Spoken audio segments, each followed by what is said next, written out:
Victory? You will be remembered in the histories!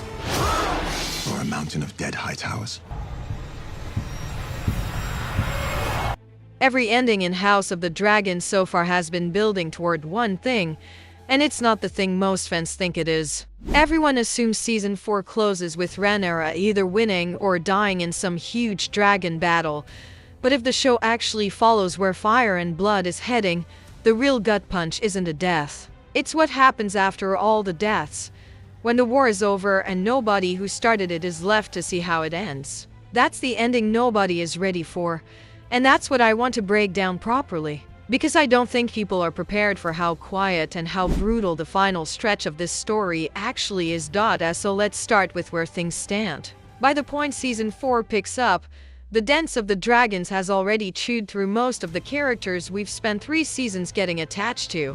Aemond and Daemon are almost certainly gone by the midpoint of the season, Vhagar included, and that alone changes the entire tone of what's left. Once the 2 biggest personalities on either side of this war are dead, the show loses its main sources of tension between characters, and it has to replace that with something else. In the book, what replaces it is exhaustion. Everyone left standing is tired, paranoid, and running out of dragons, money, and people willing to fight. I think the show is going to lean into that shift hard, because it's the only honest way to tell the rest of this story. You can't keep escalating forever. At some point the war has to collapse in on itself. And that collapse is messier and sadder than any battle we've seen so far.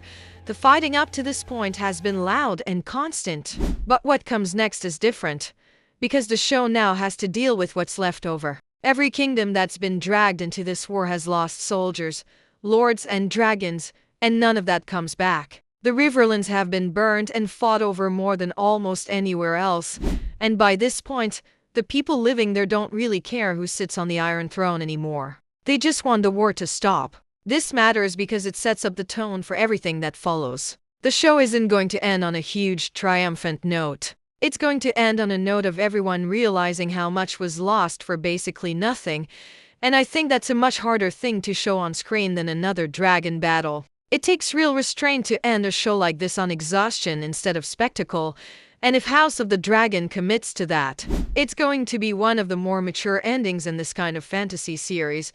There's also the question of the small council and who's actually left to run anything by this point. Characters like Lord Larry Strong have spent this entire war playing both sides, feeding information to whoever benefits him most. And by the time we reach this stage of the story, his influence is still lingering in the background even as the people around him die off. I think the show is going to use him as one of the few characters who survives purely because he never commits to anything. He's not fighting for either queen or king out of loyalty. He's just making sure he's still standing when the dust settles. And that's such a chilling type of character to have around during the ending of a war story, because he represents the idea that the people who cause the most damage are sometimes the ones who walk away completely untouched. Now let's talk about King's Landing itself, because I think this is where the show is going to surprise a lot of people who are expecting one final, massive dragon battle to decide everything. That's not really how this part of the story plays out.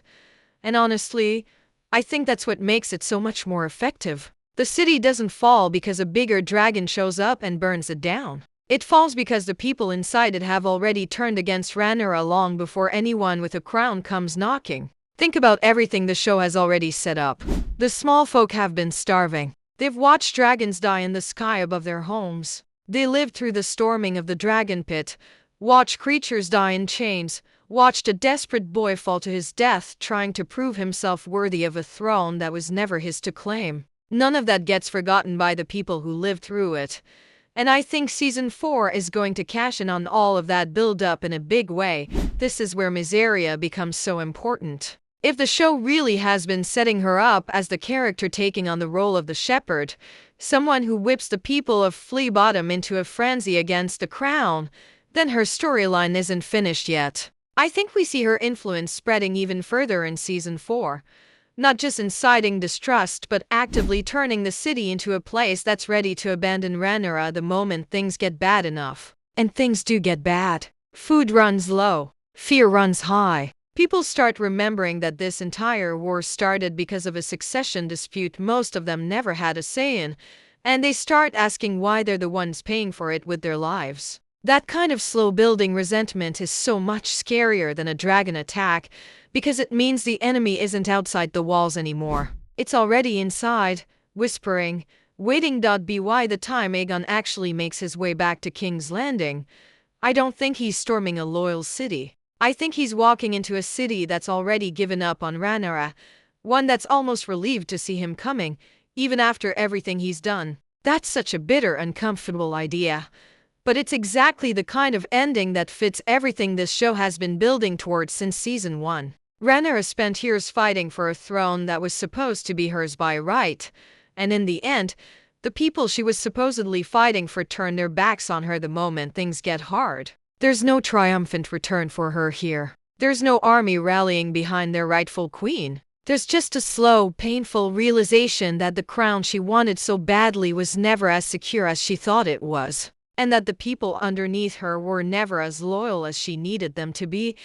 I also think this section of the story is going to lean heavily into how isolated Rhaenyra becomes. Her council has been thinning out for a while now, some through death, some through betrayal. And by this point, I think she's surrounded by fewer people she can actually trust than at any other point in the show. That isolation is going to be a huge part of what makes her final stretch so tense to watch. Because we're not just watching a war anymore. We're watching someone realize she's completely alone in a fight she started believing she'd have everyone behind her. And when Aegon does arrive, I think the show plays it almost quietly compared to everything else we've seen. No massive dragon showdown in the sky above the city. Just a queen with nowhere left to run.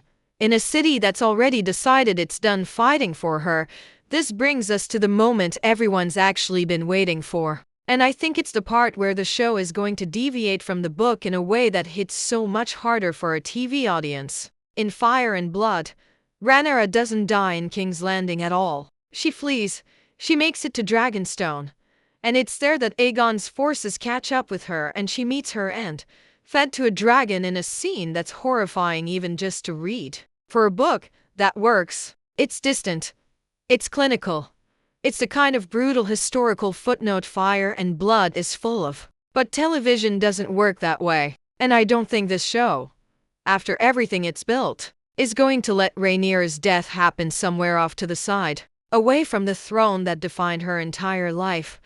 Think back to that tapestry Helaena saw in the season 3 finale. It wasn't subtle. Rhaenyra surrounded by flame, a dragon looming over her, and the Iron Throne sitting right there in the frame with her. That image was placed in the show for a reason, and I don't think it was just a hint at how she dies. I think it was telling us where she dies. If the show moves her death to King's Landing, right there in the throne room or somewhere close enough to see the throne she spent years fighting for, that's not just a location change for the sake of drama. That's the entire thesis of the show delivered in a single scene. She doesn't get to die quietly on Dragonstone, away from everything she wanted. She dies within reach of the crown, maybe even looking right at it, close enough to almost believe she could still have it. And that's about as cruel an ending as you could write for this character, and I think that cruelty is the point. Rhaenyra has spent this entire story being told she's not allowed to have what was promised to her.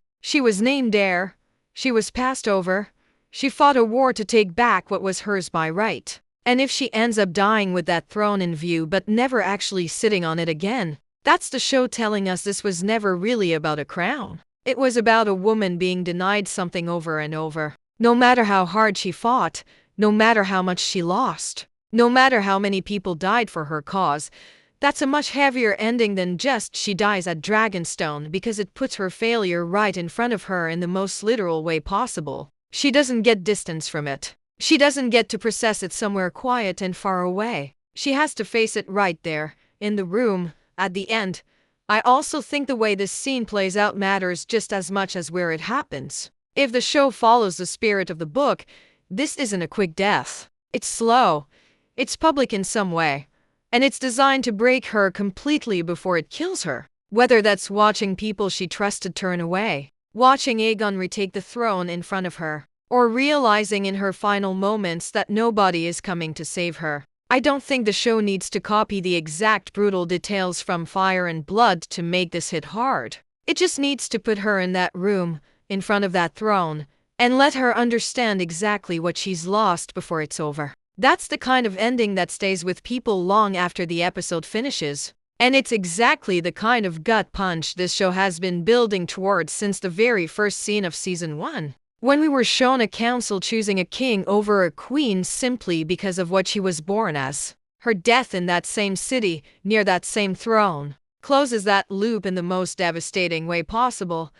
But here's the part I think most people are completely underestimating. And it's the section that actually gives this ending its title. Because Rhaenyra's death is not where this story stops. It's not even close to being the end. Aegon II gets his throne back. He gets his crown. He gets the city he's been fighting for since the very first episode of the show. And it means almost nothing, because Fire and Blood is brutally clear about what happens next. His second reign is short. It's painful. And it's about as far from a triumphant ending as you can get for a character who just won a war. By this point in the story, Aegon is not the same person who started this conflict. And honestly, he hasn't been for a while. He's been burnt, broken, and half destroyed by injuries that never healed right. And the show has been showing us that decline slowly, piece by piece, ever since Rook's Rest. If season 4 follows through on where the book takes this, Aegon spends what little time he has left as king in pain,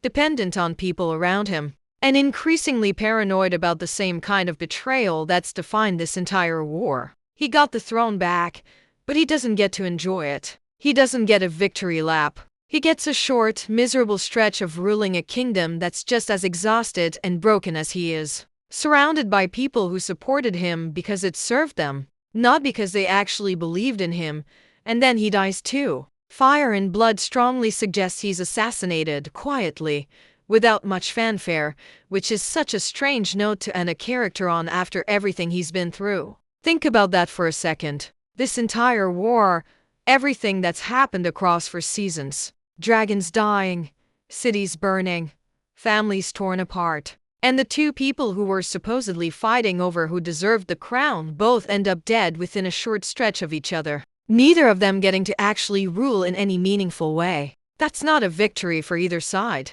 That's not even really a tragedy in the traditional sense. It's something closer to a complete waste. And I think that's exactly what this show has been building toward, whether people realize it or not. So that's how I think House of the Dragon Season 4 is actually going to end. Not with a winner. Not with some huge final battle deciding everything. Just exhaustion, loss, and a broken kingdom being handed to a broken child, with the people who caused the most damage still standing in the shadows, waiting to see what happens next. Let me know down in the comments what you think is actually going to happen, whether you think I'm right about any of this, and if there's anything you think I've missed. Thanks for watching, and I'll see you in the next one.